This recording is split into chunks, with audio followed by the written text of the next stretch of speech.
नमस्कार दोस्तों, कैसे हैं आप सब। मैं हूं विवेक रंजन और आप देख रहे हैं द क्रेडिबल न्यूज़। हर शुक्रवार की तरह आज फिर हम आपके बीच में हाजिर हैं कुछ सिनेमा की बातचीत को लेकर। सिनेमा की कुछ गपशप, कुछ ऐसी खबरें जो आपको जाननी चाहिए और कुछ ऐसी फिल्में जो आने वाले समय में आने वाली है। और आज है 7 नवंबर। आज कई फिल्में रिलीज हो रही हैं, इनको हम आगे के इस कार्यक्रम में जानेंगे।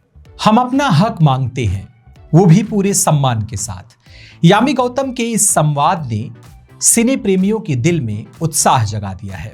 आज फिल्म हक रिलीज हो चुकी है।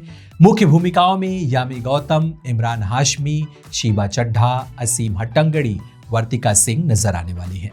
निर्देशन सुपर्ण एस वर्मा ने किया है। इमरान हाशमी काफी समय बाद पर्दे पर वापसी कर रहे हैं, वो भी एकदम अलग कहानी और किरदार के साथ। ये फिल्म एक सच्ची घटना पर आधारित है, मगर इस सच्ची घटना को पर्दे पर उतारने के बाद समाज इसे स्वीकारने में थोड़ी कंजूसी तो कर रहा है।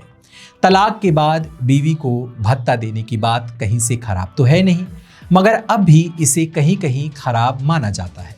मुस्लिम महिलाओं के हक और अधिकारों की बात करने वाली इस फिल्म को लेकर विरोध भी हो रहे हैं।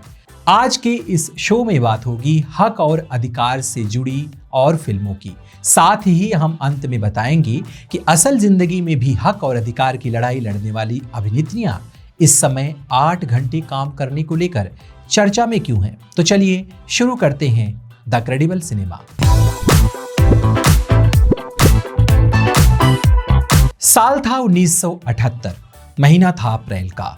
एक 62 साल की मुस्लिम महिला शाहबानो ने मध्य प्रदेश के इंदौर की एक अदालत में अपने हक, अधिकार और सम्मान की लड़ाई लड़ने के लिए याचिका दायर कर दी। शाहबानो की शादी 1932 में एक नामी वकील मोहम्मद अहमद के साथ हुई थी और उनसे हुए 5 बच्चे।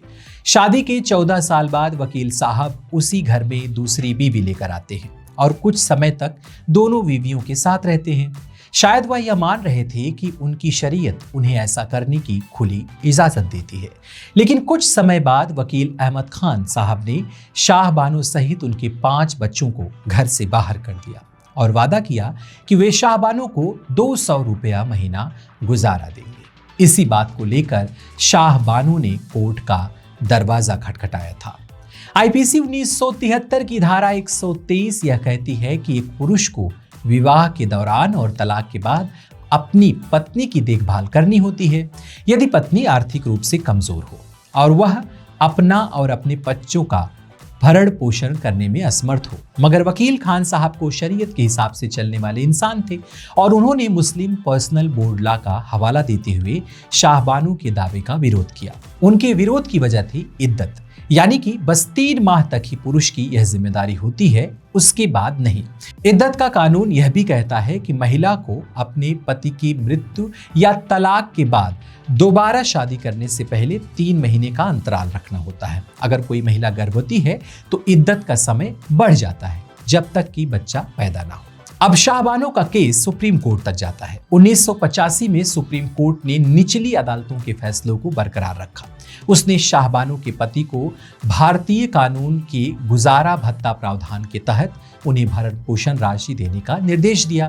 तत्कालीन मुख्य न्यायाधीश वाई.वी. चंद्रचूड़ ने अपने फैसले में क्या कहा था, हम आपको बताते हैं कि धारा 125 उन व्यक्तियों के वर्ग को तुरंत और आंशिक राहत प्रदान करने के लिए लागू की गई थी जो अपना भरण पोषण करने में असमर्थ है। फिर इससे क्या फर्क पड़ता है कि उपेक्षित पत्नी, बच्चे या माता पिता किस धर्म को मानते हैं। इनका भरण पोषण करने के लिए पर्याप्त साधन वाले व्यक्ति द्वारा उपेक्षा और इन व्यक्तियों की अपना भरण पोषण करने में असमर्थता धारा 125 को लागू करने के लिए निर्धारित करने वाले मानदंड है।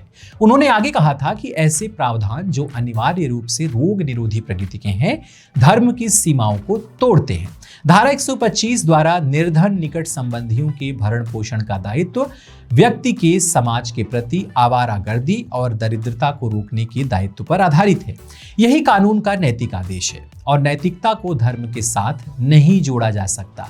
इस ऐतिहासिक फैसले ने मुस्लिम महिलाओं की समानता और सम्मान के दावे को मान्यता दी थी। मगर जल्द ही 1986 में सुप्रीम कोर्ट के इस फैसले को पलट दिया गया।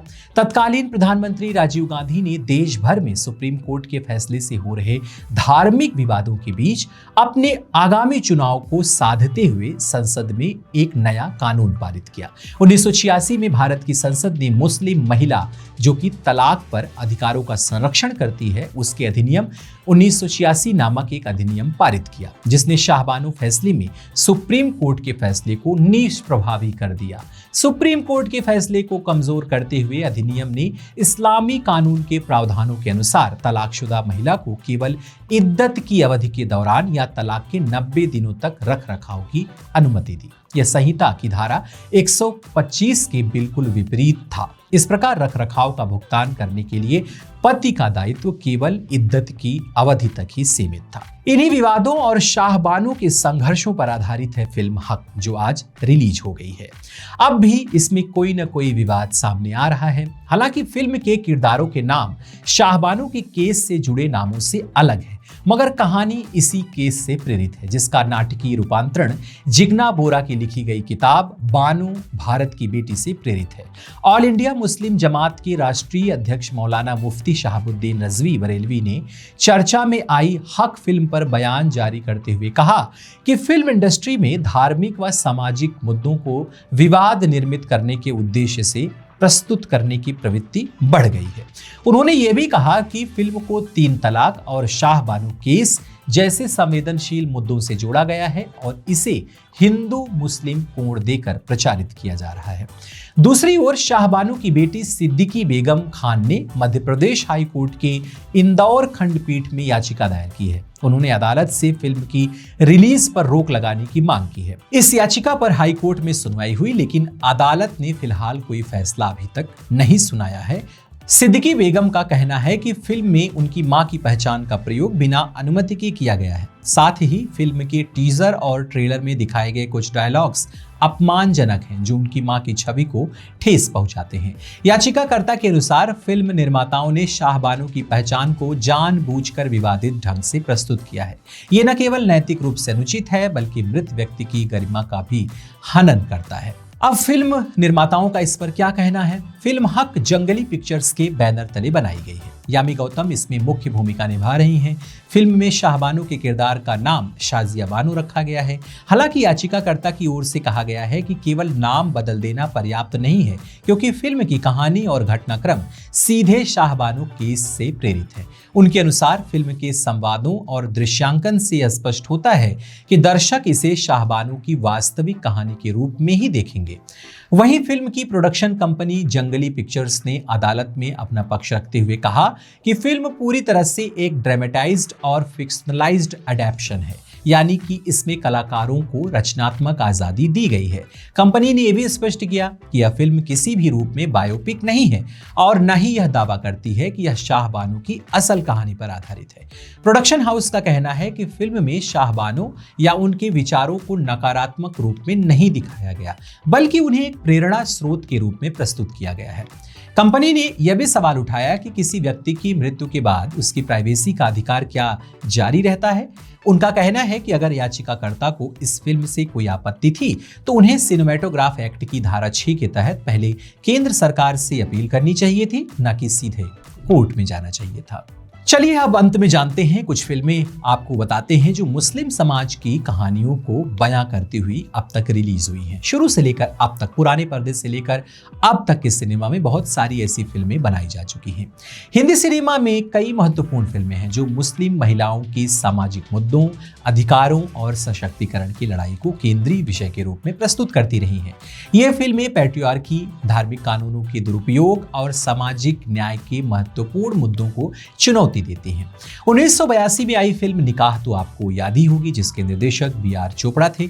इस फिल्म को मुस्लिम महिलाओं के अधिकारों के संदर्भ में एक ऐतिहासिक कृति माना जाता है और आज तक भी इस फिल्म के गाने काफी मशहूर हैं। ये फिल्म 3 तलाक के मुद्दे को केंद्र में रखती है, जहां मुस्लिम पुरुष तलाक तलाक तलाक कहकर अपनी पत्नियों को तुरंत तलाक दे सकते थे। फिल्म में नीलोफर यानी कि सलमा आगा के चरित्र के माध्यम से दिखाया जाता है कि कैसे एक महिला इस अन्यायपूर्ण प्रथा का प्रतिरोध करती है और स्वयं को पुरुषों की संपत्ति मानने से इनकार करती है।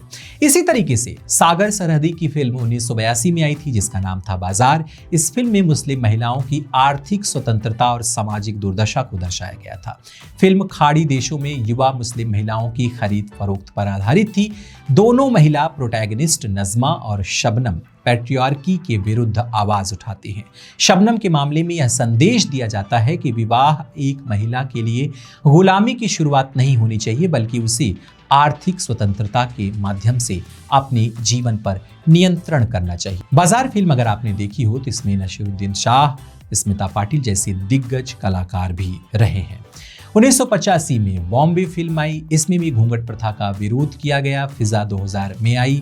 इसमें भी काफ़ी चीज़ें जो आधुनिक मुस्लिम महिला का प्रतिनिधित्व करती हैं और अपने भाई पर निर्भर नहीं रहती, उसको इसमें दिखाया गया। 2006 में दौर और इसी के साथ साथ राजी 2018, ये सभी ऐसी फिल्में हैं जिसमें मुस्लिम समाज के दृश्यों को दिखाया गया है। 2017 में नाम शबाना फिल्म भी आपको याद होगी, जिसमें कि अपने प्रेमी के लिए वह एक विशेष एजेंट बनती है इस किरदार को। हालांकि आपने ये फिल्म देखी होगी तो आपको जरूर समझ आ गया होगा। 2018 में अनुभव सिन्हा के निर्देशन में बनी फिल्म मुल्क आपने जरूर देखी होगी। इसमें परिवार धार्मिक पूर्वाग्रह और इस्लामोफोबिया के विरुद्ध न्यायिक लड़ाई लड़ता है। आरती मोहम्मद, जिसका किरदार तापसी पन्नू ने निभाया है, एक हिंदू दमादिन की कहानी है। तापसी पन्नू का किरदार इस फिल्म में काफी सराहा गया था।